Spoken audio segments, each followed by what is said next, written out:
উপনির্বাচন হবে আর রেজাল্ট কি হবে আগে থেকেই জানা যাচ্ছে। তো এই সরকার আসার পর থেকে আমরা এটাই দেখছি, একটার পর রেজাল্ট হয় আর 70-80-90% ভোট ওই সরকারি পার্টি পেয়ে যায়। তো সেজন্য এর নতুন কিছু চিন্তা ছিল না। একটা সিট আমাদের ছিল মাদারিহাট, যেটা সেটা আমরা লড়াই দিয়েছি, আশা ছিল যে একটু ভালো রেজাল্ট হবে, সেটা হয়নি।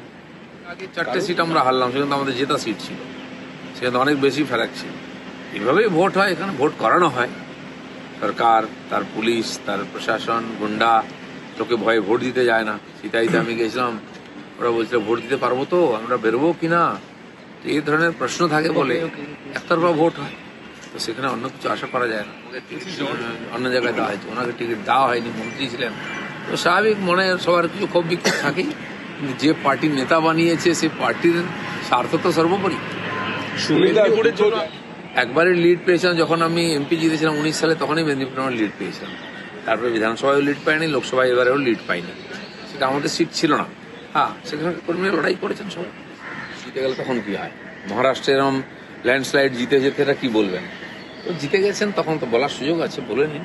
মহারাষ্ট্র তাদেরকে বড় ভাইয়ের গুরুত্ব দিয়েছিল না, একসময় তাদের মুখ্যমন্ত্রী ছিল।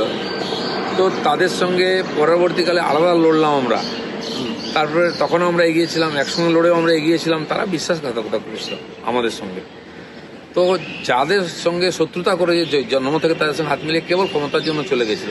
তো স্বাভাবিকভাবে আমাদের পার্টিরও মনে করেছে যে মানুষ যেটা চেয়েছিলেন সেটা হয়নি, মানুষের ইচ্ছাকে আমরা পুরো করেছিলাম। তাই শিবসেনা দুখণ্ড হয়ে আমাদের সঙ্গে এসেছিল, আর যেটা এসছে ওটাই যে আসল শিবসেনা নির্বাচনের প্রমাণ হয়ে গেছে। জিত পোলেও সেরকম এসেছিল, কিন্তু হয়নি। যে কোনো কারণে হোক, নিশ্চয়ই সেখানকার লোকেরা ভাববেন যে কি কারণে কোথায় সমস্যা আছে। পার্টিটা যদি না থাকে কোথায় লাগবে লোকে? সোশ্যাল মিডিয়াতেই আছে। তারা যেভাবে বাংলার সাধারণ মানুষের সঙ্গে বিশ্বাসঘাতকতা করেছেন, আরজিকর আন্দোলন নিয়ে যেভাবে বিপদগামী করে মমতা ব্যানার্জিকে বাঁচাবার চেষ্টা করেছে, এই জিনিসটা সাধারণ মানুষ ক্ষমা করবেন, এটা এক্সপোজ হয়ে গেছে।